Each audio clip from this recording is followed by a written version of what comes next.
नमस्कार, मैं हूं संजय शर्मा। आप देख रहे हैं 4 PM न्यूज नेटवर्क। बृहस्पतिवार का दिन उत्तर प्रदेश की राजनीति में कई एंगल की अलग अलग खबरें लेकर आया। मैं कॉकटेल बना के आपको दे रहा हूं। अलग अलग खबरें क्या थी जो बृहस्पतिवार को थीं और जो आपको जानना चाहिए।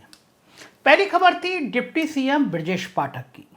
ब्रजेश पाठक ने लोहिया संस्थान में छापा मारा और छापा मारने पे देखा कि दवाएं, एक्सपायरी दवाएं वहाँ पे बड़ी संख्या में रखी हैं।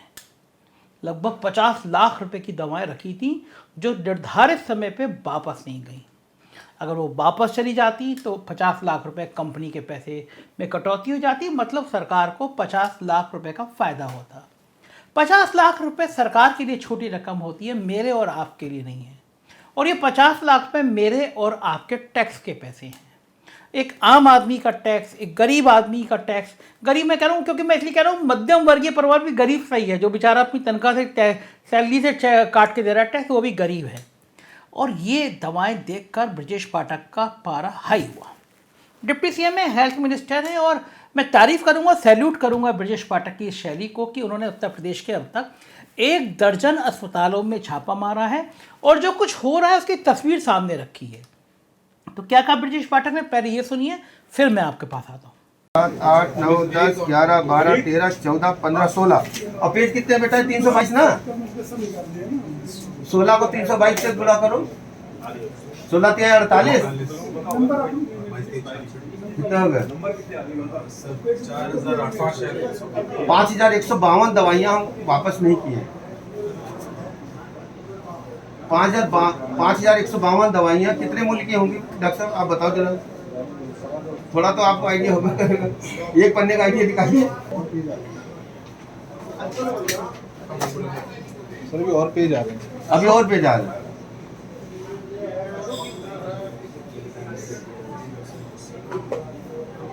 एकदम खुल के बताइए, खुल के बताइए। हम घर की तरह बैठे हैं जी मैम। 50 लाख सारी ना।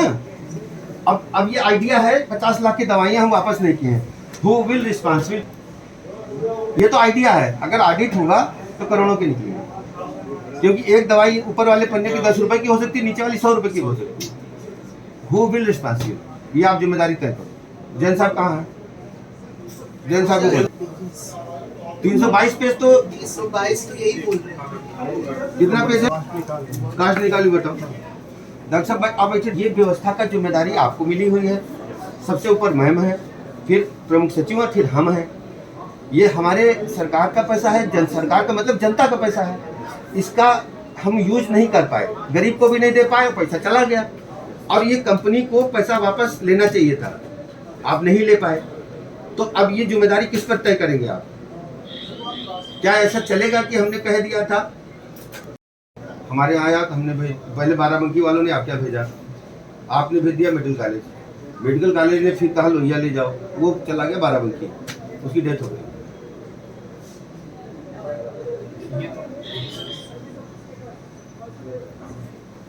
और वो पेशेंट बहुत गरीब था।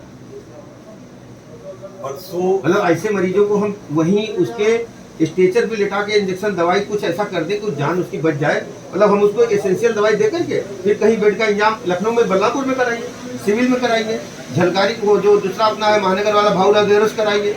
कुछ ना मिले तो टीबी अस्पताल खाली है, वहाँ करा दीजिए। मतलब बेड उसको मिल जाए किसी हॉस्पिटल लखनऊ में कहीं मिले।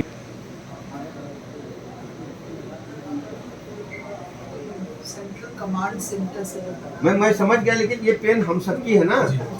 ये इसको मरीज को हमें मतलब कहीं न कहीं उसको अटेंड करें।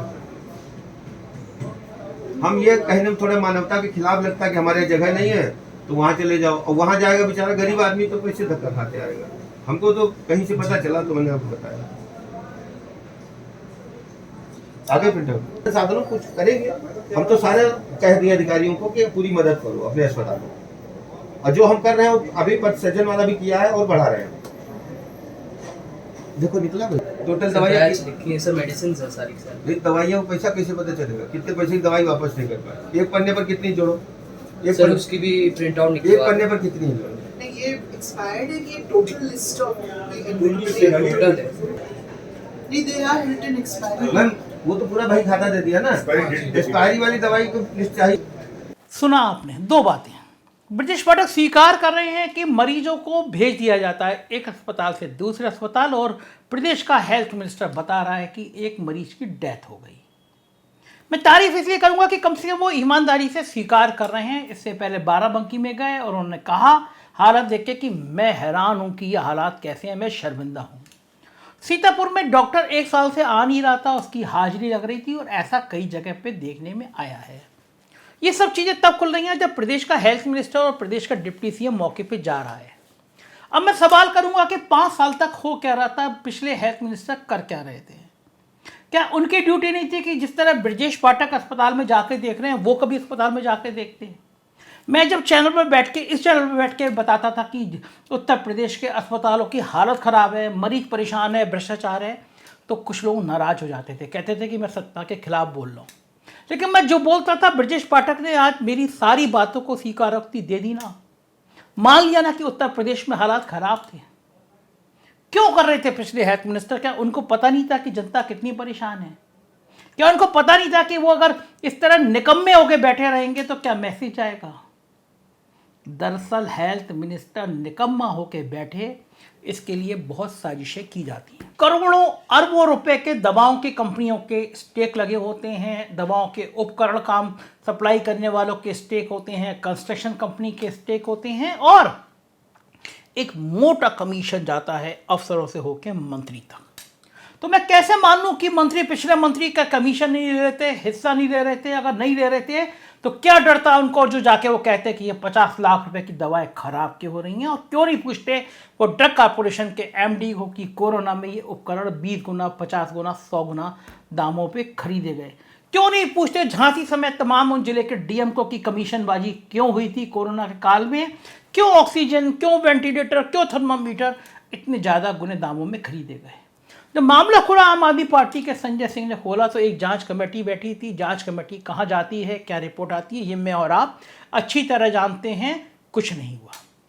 और मुझे तो हैरानी एक बात पे और हो रही है, जो स्वास्थ्य महकमे के बड़े अफसर पिछली सरकार में पिछले मंत्री के साथ थे, वो इस सरकार में इस मंत्री के साथ हैं। तो क्या ब्रजेश पाठक उनको हटवा नहीं पा रहे, अच्छे अफसर ला नहीं पा रहे?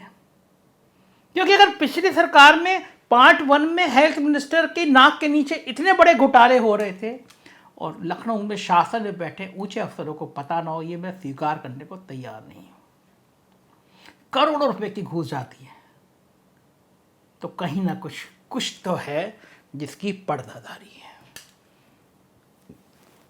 बात आते हैं ब्रजेश पाठक से आगे चलते हैं और बात आते हैं पुलिस महकमे पे। उत्तर प्रदेश के डीजीपी मुकुल गोयल को जिस तरह बेइज्जत करके हटाया गया, उसने अफसरों की कपकपी चढ़ा दी। ये माना जाता था मुकुल गोयल दिल्ली दरबार के आदमी हैं, अमित शाह के आदमी हैं, दिल्ली के कहने पर भेजे गए हैं, लेकिन योगी आदित्यनाथ ने एक झटके से ना केवल हटाया बल्कि जो जो शब्द उनको हटाने के लिए लिखे गए वो बिल्कुल बिल्कुल बिल्कुल कोई नहीं सोच सकता था कि वो नाकारा हैं, अक्षम हैं। ऐसी बातें कोई नहीं लिखता। और ये बातें लिखने से पहले मुकुल गोयल की विदाई से पहले मुख्यमंत्री ने तैयारी पूरी कर ली थी। मुख्यमंत्री के पास वो फ़ोन की वीडियो रिकॉर्डिंग पहुंच गई थी जिसमें डीजीपी दफ्तर से कुछ थानेदारों को तैनात करने की बात की गई थी, और मुख्यमंत्री कार्यालय के पास वो रिकॉर्डिंग मौजूद थी जिसमें डीजीपी साहब कुछ खेल कर रहे थे। थानेदारों की पोस्टिंग में लाखों रुपए लिए जाने की बात भी मुख्यमंत्री तक पहुंच चुकी थी, और मुख्यमंत्री जान गए थे कि डीजीपी के आसपास के रहने वाले लोग उत्तर प्रदेश में क्या खेल खेल रहे हैं। मेरी जानकारी के मुताबिक पहले मुकुल गोयल को सस्पेंड करने की तैयारी थी और एक संदेश देने की तैयारी थी कि किसी को कोई बर्दाश्त नहीं किया जाएगा।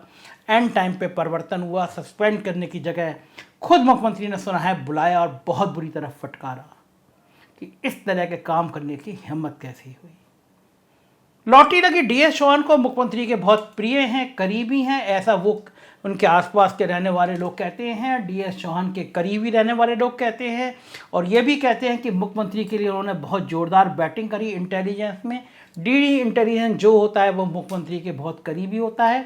कार्यवाहक डीजीपी बना दिया है क्योंकि पैनल जब जाएगा तो उसमें डीएस चौहान का नाम चौथे या 5वें नंबर पर आएगा। तो यूपीएससी का पैनल कुछ गड़बड़ ना कर दे, इनका नाम नहीं आया है तो डीजीपी बना नहीं पाएंगे, क्योंकि सुप्रीम कोर्ट की रूलिंग के बाद सीनियर जो लोग अफसर होते हैं उनके 5-6 के नाम जानते जाते हैं यूपीएससी में, वो तय करता है, मतलब दिल्ली तय करता है और 3 नाम बाबत भेजता है कि 3 में से कोई एक बना लीजिए।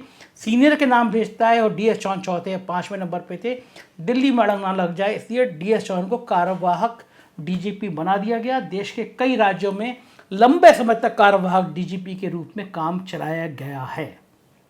तो हो सकता है डीजीपी के कार्यवाहक डीजीपी के रूप में डीएस चौहान भी लंबे समय तक काम चलाते रहे, लेकिन पुलिस में की गुटबाजी, रंगबाजी, पॉलिटिक्स बहुत ज़्यादा आम हो गई है, चर्चा में आ गई। अब देखना है कि डीएस चौहान इससे काबू कैसे पा पाते हैं।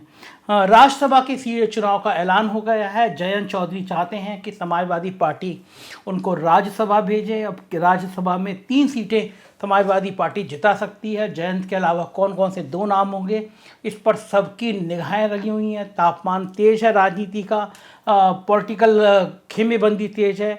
बीजेपी चाहती है कि सपा सिर्फ 2 भेज पाए, तोड़फोड़ करे। तो अगले कुछ दिन इस बात पे एंगल पे फोकस रहेगा कि क्या होता है। और फिर एक चर्चित विवाद आज ताजमहल को लेकर हुआ। मैं सैल्यूट करूंगा हाई कोर्ट के इन जजों को कि उन्होंने याचिकाकर्ता रजीश की हैसियत बताई और पूछा कि आप महाराज आप करते क्या हैं। इस स्टाइल में कहा कि आप पढ़ाई लिखाई कर लेते, एमए कर लेते, पीएचडी कर लेते, तब जानते ताजमहल कब बना, कैसे बना, किसने बनाया। आप क्यों टाइम जजों का समय वेस्ट कर रहे हैं। कल को आप आ जाएंगे कि आपको जजों के कोर्ट रूम का दरवाज़ा खोल के देखना है, आप होते कौन हैं। ये एक बड़ा संदेश था और ऐसे जजों की हिम्मत को इसलिए सराहना की जानी चाहिए कि अगर इस तरह का जज नहीं होंगे तो इस तरह का गंदगी का माहौल बना रहेगा। कहीं बनारस की मंदिर मस्जिद के झगड़े होंगे, कहीं ताजमहल के होंगे, कहीं कुतुब मीनार के होंगे। पिछले 4-5 महीने में जो एक देश का माहौल ख़राब करने की साजिशें की जा रही हैं, छोटी सी छोटी बात को गर्म करने की कोशिश की जा रही है। कम से कम ताजमहल को लेकर आज हाई कोर्ट के माननीय जजों ने बहुत बढ़िया निर्णय देके एक तमाचा मारा है उस आदमी के मुंह पर जो इस तरह का माहौल ख़राब करके देश की छवि पूरी दुनिया में ख़राब करना चाह रहा था। क्योंकि दुनिया से कोई घूमने आते हैं तो 90% लोग ताजमहल ज़रूर जाते हैं। तो मुझे लग रहा है कि कम से कम इस तरह की धरोहरों पर राजनीति नहीं करना चाहिए। ये धरोहर वो हैं जिससे पूरी दुनिया में देश की पहचान है, भारत की पहचान है, हमारी आपकी पहचान है। तो राजनीति का कॉकटेल कुछ और होगा तो मैं कल हाजिर होऊंगा। गुजारिश है आपसे कि आप सब्सक्राइब करिए, दोस्तों से कहिए कि खुल के बोलना, सच बोलना इसी चैनल पे आपको देखने को मिलेगा। अगर आप यूपी की खबरें देखना चाहते हैं तो 4 PM यूपी डालिए, वो यूपी की खबरों का एक अलग चैनल है हमारा। और फेसबुक और ट्विटर पे अगर जब आप 4 PM न्यूज़ नेटवर्क डालेंगे वहाँ आएगा, उस पर भी हमें फॉलो करिए, इंस्टा पे फॉलो करिए। बहुत बहुत शुक्रिया आपका इस प्यार को देने के लिए। Thank you.